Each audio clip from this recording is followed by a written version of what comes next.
Assalamualaikum warahmatullahi wabarakatuh.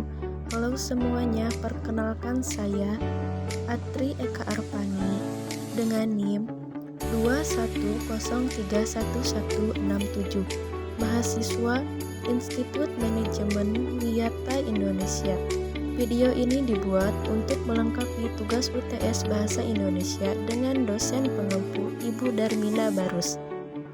Pada masa pandemi ini diharapkan jangan lupa memakai masker dan mematuhi protokol kesehatan.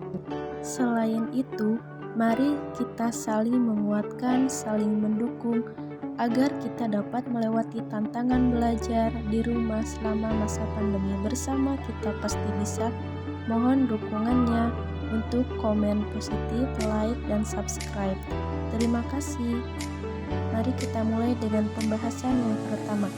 Ada 4 poin: hakikat bahasa Indonesia, ejaan yang disempurnakan, kata, istilah, dan diksi yang terakhir kalimat. Materi yang pertama adalah hakikat bahasa Indonesia. Sejarah perkembangan bahasa Indonesia. Sejarah bahasa Indonesia berawal dari bahasa Melayu yang disahkan menjadi bahasa persatuan ketika Sumpah Pemuda tahun 1928. Perkembangan bahasa Indonesia didorong oleh kebangkitan nasional. Hingga kini, bahasa Indonesia menjadi bahasa yang digunakan oleh seluruh rakyat Indonesia.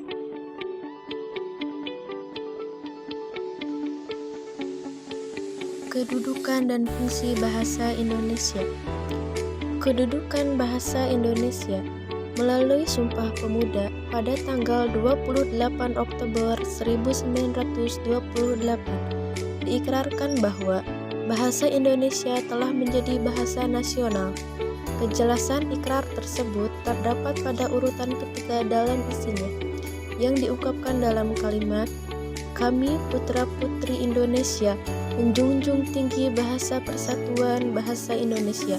Pernyataan ini berarti bahwa sebagai bahasa nasional, bahasa Indonesia memiliki kedudukan tertinggi di antara semua bahasa yang terdapat atau yang digunakan di wilayah kekuasaan Republik Indonesia. Fungsi bahasa Indonesia. Ada 4 fungsi di antaranya. Yang pertama, lambang kebanggaan nasional, lambang identitas nasional, alat pemersatu berbagai masyarakat yang berbeda-beda latar belakang, sosial, budaya, dan bahasa. Yang terakhir, alat perhubungan antar budaya dan antar daerah.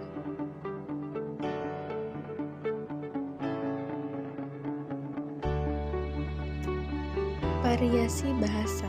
Apa sih yang dimaksud dengan variasi bahasa?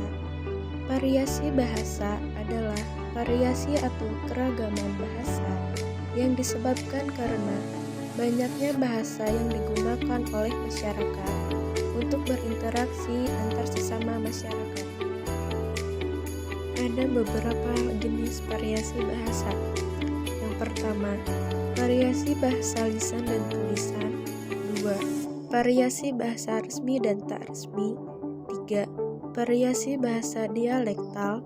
4. Variasi bahasa kaum terpelajar. 5. Variasi bahasa bidang khusus. 6. Variasi bahasa baku dan tidak baku. Poin yang selanjutnya adalah ejaan yang disempurnakan atau EYD. Apa sih yang dimaksud dengan EYD? EYD atau ejaan yang disempurnakan adalah tata bahasa dalam bahasa Indonesia yang mengatur tentang penggunaan bahasa Indonesia dalam tulisan, mulai dari pemakaian dan penulisan huruf miring, serta dari unsur serapan. EYD pun dapat diartikan sebagai tata bahasa yang disempurnakan. Unsur-unsur EYD. Yang pertama, pemakaian huruf meliputi huruf abjad, huruf vokal, huruf konsonan, huruf difrog, gabungan huruf konsonan, huruf kapital, huruf miring, dan huruf tebal. Kedua, penulisan kata, yaitu kata dasar, kata turunan, bentuk ulang, gabungan kata, suku kata, angka angka dan bilangan. Ketiga, penggunaan EYD yang benar. Penulisan tanda baca, penulisan singkatan dan akronim, penulisan angka dan lambang bilangan, penulisan unsur serapan. Keempat, penggunaan EYD. Tentunya harus menggunakan kata yang baik dan benar. Poin yang selanjutnya adalah kata, istilah, dan diksi. Pengertian kata dan istilah. Pengertian kata. Kata adalah suatu objek bahasa terkecil yang mengisi salah satu fungsi sintaksis atau subjek predikat objek dalam suatu kalimat.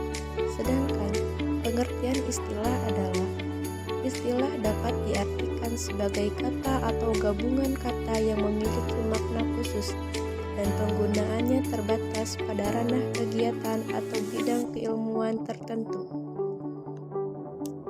Sumber kata dan istilah.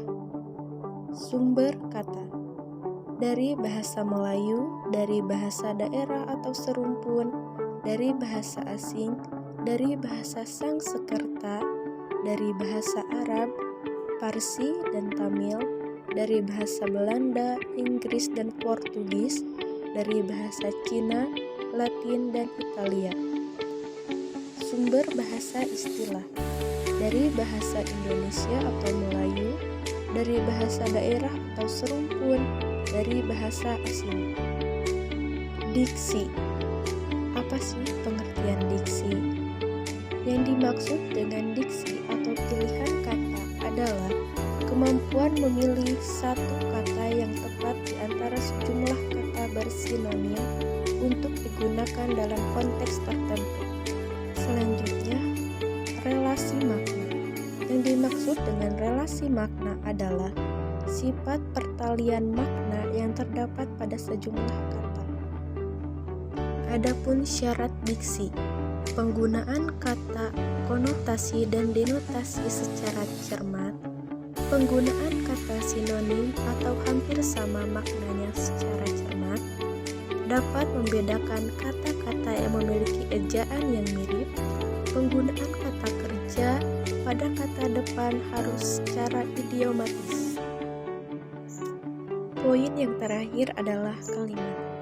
Apa sih yang dimaksud dengan kalimat?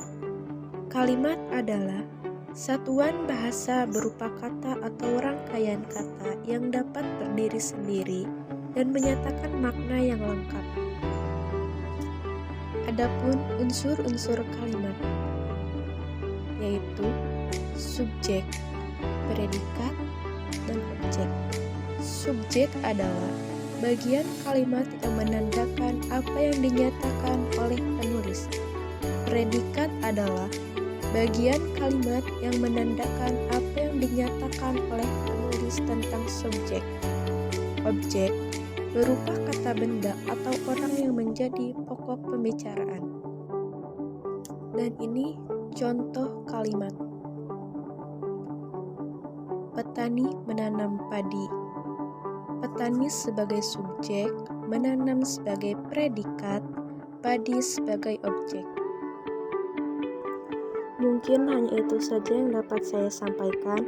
Bila ada kesalahan penulisan atau penyampaian materi tadi, saya mohon maaf sebesar-besarnya.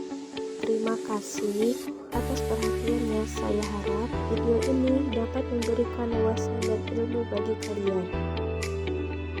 Wassalamualaikum